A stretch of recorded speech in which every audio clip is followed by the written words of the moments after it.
जय श्री कृष्णा। कैसे हैं आप लोग फ्रेंड्स? आज की चर्चा जो है बहुत ही महत्वपूर्ण होने जा रही है।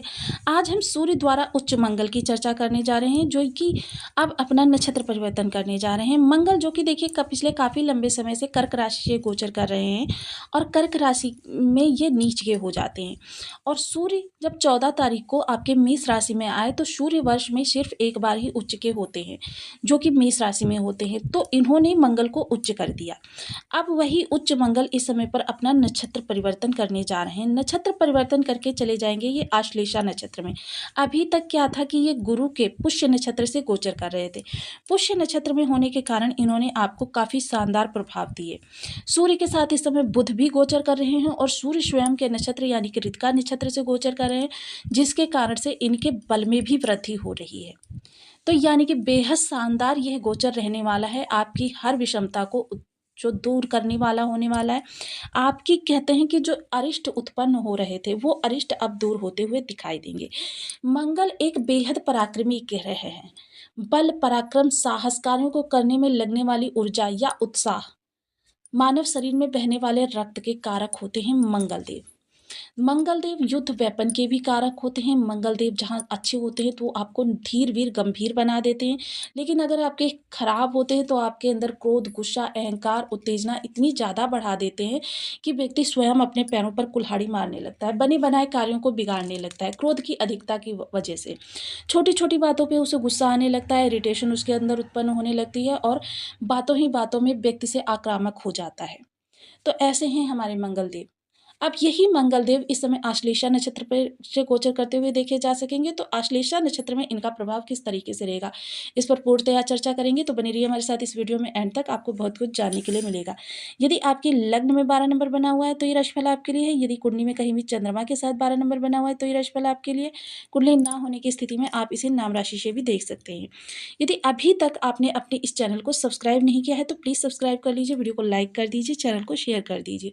इससे होगा क्या कि हमारे आने वाले हर वीडियो की नोटिफिकेशन मिल सकेगी आपको सबसे पहले। एक प्यारे से कमेंट करना बिल्कुल ना भूलें। कमेंट से हमें बहुत मोटिवेशन मिलता है, हौसला मिलता है और ये पता चलता है कि आप और क्या जानना चाहते हैं। तो मंगल देखिए यहाँ पर कर्क राशि से गोचर कर रहे हैं और मंगल आश्लेषा नक्षत्र में जा रहे हैं। आश्लेषा नक्षत्र जो है बुध द्वारा शासित नक्षत्र है। बुध देव इसके स्वामी होते हैं। और वहीं अगर इसके चारों चरणों की हम चर्चा करें तो प्रथम चरण जो इसका होता है वो धनु नवांश के अंतर्गत आता है, जिसके कि स्वामी गुरु होते हैं। द्वितीय चरण की चर्चा करें तो यह मकर नवांश के अंतर्गत आता है, जिसके कि स्वामी शनिदेव होते हैं। तृतीय चरण की चर्चा करें तो यह कुंभ नवांश के अंतर्गत आता है, जिसके भी स्वामी शनिदेव होते हैं। चतुर्थ पद की चर्चा करें तो यह मीन नवांश के अंतर्गत आता है, जिसके भी स्वामी गुरुदेव होते हैं।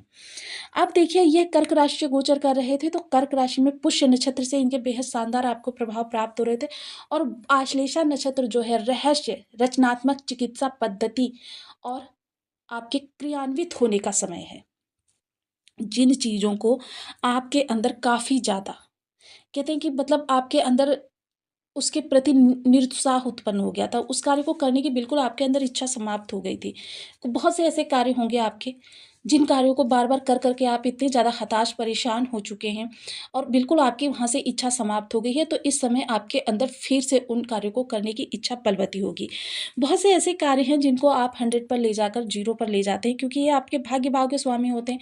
किसी भी ज्योतिषी से या किसी भी आप विद्वान से पूछ लीजिए, आँख बंद करके वो आपको बता देगा कि सबसे महत्वपूर्ण भाव आपके लिए भाग्य भाव होता है। क्या होता है कि आप बेहद कर्म करते हैं, बेहद पर आप अपनी ऊर्जा को कहीं पर लगाते हैं और उसके बाद में आपने अपना 100% वहाँ पर दिया और चीज़ आपकी कंप्लीट नहीं हुई, यानी पूर्णता को प्राप्त नहीं हुई, कार्य आपके पूर्णता को प्राप्त नहीं हुई है। कहीं न कहीं वहाँ भाग्य का ही आपको साथ ना मिलना हुआ। अब देखिए यहाँ पर ये वक्री अवस्था में है और वक्री अवस्था का ग्रह जो होता है बेहद शक्तिशाली होता है। तो ये चतुर्थ चरण से प्रवेश करेंगे। जब ये आश्लेषा नक्षत्र में प्रवेश करेंगे चतुर्थ चरण से करेंगे, जिस जो गुरु का नक्षत्र होगा, गुरु का नवांश होगा। तो सबसे पहले यहाँ आपके उदर विकार संबंधी किसी प्रकार की समस्या, इस समय आपके वायु विकार संबंधी समस्याएं उत्पन्न हो रही हैं, उन समस्याओं से आपका निवारण होगा, आपको इस समय पर समाधान प्राप्त होगा। जो लोग भी संतान के लिए प्रयास कर रहे थे तो इस समय अभी मेरा यही कहना रहेगा कि आप विराम दें। लेकिन देखिए यह समय गर्भवती महिलाओं के लिए थोड़ा सा कहते परेशानी भरा हो सकता है, तो इस समय पूर्ण चिकित्सा के ही परामर्श में रहें आप। संतान की तरफ से संतान आपकी बहुत आज्ञाकारी होने वाली है। आपकी संतान के जीवन में किसी प्रकार की समस्या बनी हुई है, उस समस्या का आपको निवारण प्राप्त होने वाला है और संतान का साथ आपको प्राप्त होता हुआ दिखाई देगा। संतान इस समय आपसे तीर्थाटन के लिए भी कह सकती है, घूमने के लिए भी कह सकती है, तो इस दौरान आप घूमने के भी लिए भी जा सकते हैं। स्टूडेंट्स वर्ग काफ़ी कर्मठ रहने वाले हैं, काफ़ी अपना जो है 100 देने वाले हैं अपने कार्यों के प्रति। शेयर मार्केट से जुड़े हुए लोगों के लिए यही कहा जा सकता है कि देखिए गोचर तो आपके लिए काफ़ी अच्छा है, लेकिन एक बार बर्थ चार्ट अवश्य आप किसी से एनालिसिस करवा लें। प्रेम संबंधों से जुड़े हुए लोगों के लिए समय काल थोड़ा-सा कष्टकारक हो सकता है। इस समय अहंकार की अधिकता आपके पार्टनर के अंदर इतनी ज़्यादा होगी कि देखिए छोटी-छोटी बातों पर गुस्सा करना, आपकी बात को ठीक से ना समझना, मिसअंडरस्टैंडिंग, ये सारी चीज़ें आप दोनों के मध्य आती रहेंगी। हालाँकि अगर इस समय विवाह की बात करें तो इस समय आपके ये जो गोचर है, ये आपके विवाह के लिए सर्वोत्तम गोचर बना हुआ है। आप अपनी विवाह संबंधों में बदलने के लिए इस प्रेम संबंध को घर में चर्चा कर सकते हैं। अब मंगल के पास 3 दृष्टियाँ होती हैं, जिसमें कि हम चतुर्थ दृष्टि की चर्चा करें तो चतुर्थ दृष्टि अष्टम भाव पर जाएगी। तो अष्टम भाव देखिए मंगल चोट-चपेट के कारक होते हैं। वहीं चिकित्सा पद्धति से जुड़ा हुआ नक्षत्र होने के कारण और मंगल भी चिकित्सा पद्धति से जुड़े हुए हैं, ये समय काल चिकित्सा पद्धति से जुड़े हुए लोगों के लिए समय काल बहुत ही अनुकूल रहने वाला है। कहें तो इस समय जो लोग चिकित्सा पद्धति को सीख रहे हैं या चिकित्सा पद्धति में करियर बना रहे हैं या जो करियर बना चुके हैं, उन्हें प्रमोशन की एक्सपेक्टेशन है, उनके लिए ये समय काल बहुत ही उत्तम होने वाला है। जो लोग किसी भी तरीके से ऑकल्ट विज्ञान से जुड़े हुए हैं, ज्योतिष तंत्र मंत्र से जुड़े हुए हैं, रिसर्च फील्ड से जुड़े हुए हैं, उन लोगों के लिए भी समय काल काफ़ी अच्छा है। जो लोग साधना जैसी कार्यों को करना चाहते हैं या फिर समाधि वगैरह से लेना चाहते हैं, उनके लिए समय काल अच्छा है। जीवन साथी के पद प्रमोशन के योग अच्छे बने हुए हैं, धन लाभ प्राप्त हो सकता है। अटका धन, गुप्त धन, उसके लिए समय काल काफ़ी अनुकूल है। ससुराल पक्ष से थोड़े से संबंध आपके कटु हो सकते हैं, तो इसके लिए सचेत रहें। सप्तम दृष्टि सीधे लाभ भाव पर जाएगी, तो लाभ के लिए स्थितियाँ जो हैं बहुत ही अच्छी हैं आपकी। जब आप कर्मठ होंगे, जब आपकी कर्मठता बढ़ेगी, ज्ञानपूर्ण व्यवहार होगा आपका, तो लाभ हर तरीके से आपका बढ़ता हुआ देखा जाएगा। मान-सम्मान आपका बढ़ेगा। इस समय आपकी इच्छाओं की पूर्ति कह सकते हैं तो 60% तक आपकी इच्छाओं की पूर्ति होती रहेगी। वहीं चर्चा करें बड़े भाई-बहनों की, बड़े भाई-बहनों के जीवन में किसी प्रकार की समस्या बनी हुई थी, वो समस्या दूर होगी। जीवन जो है आपका बहुत अच्छे से चलता हुआ देखा जाएगा, सोशल सपोर्ट आपका अच्छा रहेगा। कर्म क्षेत्र पर आपके मान-सम्मान और आपके ज्ञान वृद्धि के कारण आपकी बहुत सारी ऐसी एक्सपेक्टेशन है जो पूरी नहीं अभी तक हुई थी, उनमें गति आती हुई दिखाई देगी। 10 भाव पर जब इनकी अष्टम दृष्टि जाएगी, तो यह आपके विदेशों से जुड़े हुए कार्यों के लिए बहुत ही उत्तम दृष्टि कही जा सकती है। विदेशों में करियर बनाना चाहते हैं, विदेश पढ़ने के लिए जाना चाहते हैं, विदेश में बिजनेस करना चाहते हैं, विदेश में जॉब करना चाहते हैं, पासपोर्ट या फिर वीज़ा वगैरह के लिए अप्लाई कर रखा है, उसमें पेंडिंग कार्य आपके हो रहे हैं, तो इन सभी चीज़ों से आपको राहत प्राप्त होती हुई दिखाई देगी। देखिए मंगल का जब द्वादश पर प्रभाव होता है, तो क्या होता है, व्यक्ति अनावश्यक खर्चे बहुत ज़्यादा करता है। तो इस समय गुरु के नक्षत्र में आने के कारण आपके इन अनावश्यक खर्चों पर कंट्रोल होता हुआ दिखाई देगा, क्योंकि गुरु क्या होता है, चीज़ों को आपके अनुकूल करने का कार्य करते हैं। आपके जितने भी इस प्रकार के खर्चे होते हैं, गुरु उनको आपके अनुकूल कर देते हैं। तो यह समय काल आपके लिए काफ़ी उत्तम रहने वाला है। वहीं चर्चा अगर इस दौरान आपके हम धन भाव की करें, तो देखिए कर्म जब आपका परिवर्तित होता है यानी लाभ बढ़ेगा, तो लाभ इस समय जब ज़रूरत से ज़्यादा होगा, तब आपका धन संचयन भी होगा। थोड़ा-सा वाणी को लेकर सचेत रहें, क्योंकि मंगल, सूर्य या गुरु, इनमें से कोई भी आपके बर्थ चार्ट में दुष्प्रभाव दे रहा होगा, तो सबसे पहले इसका प्रभाव जो वाणी पर पड़ता हुआ देखा जाएगा। वाणी आपकी दंभित हो सकती है, तो दंभी वाणी आपके रिश्तों को कटु करने के लिए पर्याप्त है। आपके रिलेशन जो प्रोफ़ेशनल होते हैं, उनको ख़राब करने के लिए पर्याप्त है।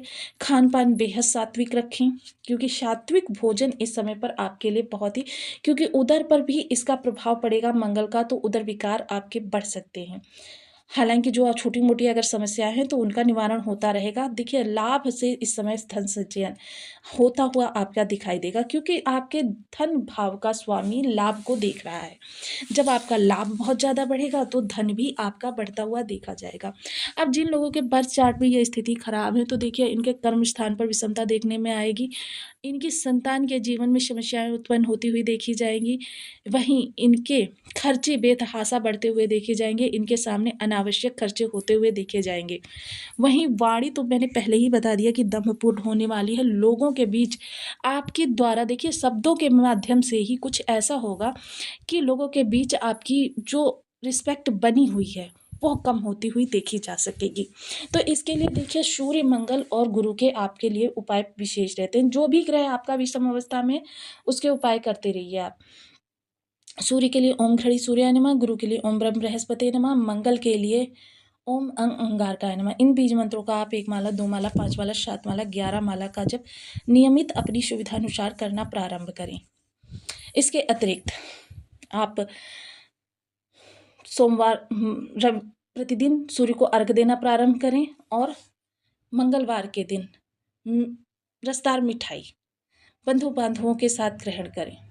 अगर आपके सूर्य खराब हैं तो गेहूँ, गुड़ बंदरों को खिलाएँ। अगर आपके मंगल खराब हैं तो गुड़ चना बंदरों को खिलाएँ। अगर आपके सूर्य खराब हैं तो लाल रंग की वस्तुएँ रविवार के दिन धर्म स्थान पर दान करें। अगर आपके मंगल खराब हैं तो लाल रंग की वस्तुएँ मंगलवार के दिन धर्म स्थान पर दान करें। इसके अतिरिक्त हनुमान जी जो होते हैं मंगल के अधिष्ठात्र देव होते हैं। हनुमान जी की आप किसी भी तरीके से आराधना करते हैं, कर्म स्थान पर बहुत ज़्यादा विषमता उत्पन्न हो रही है तो देखिए बजरंग बाण का 21 दिन के अंदर 100 बार पाठ का संकल्प ले लीजिए और ये क्रिया जो है मंदिर के अंदर ही कीजिए।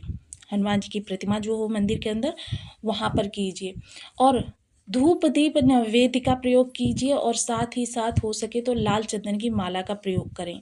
ये आपके कर्म संबंधी समस्त समस्याओं का निवारण कर देंगे। तो आपको वीडियो कैसी लगी मुझे कमेंट बॉक्स में ज़रूर बताएं। चैनल पर न्यू हैं तो प्लीज़ वीडियो को लाइक शेयर, चैनल को सब्सक्राइब करना बिल्कुल ना भूलें। मिलती हूँ नेक्स्ट वीडियो में, तब तक के लिए नमस्कार। अपना ध्यान रखें।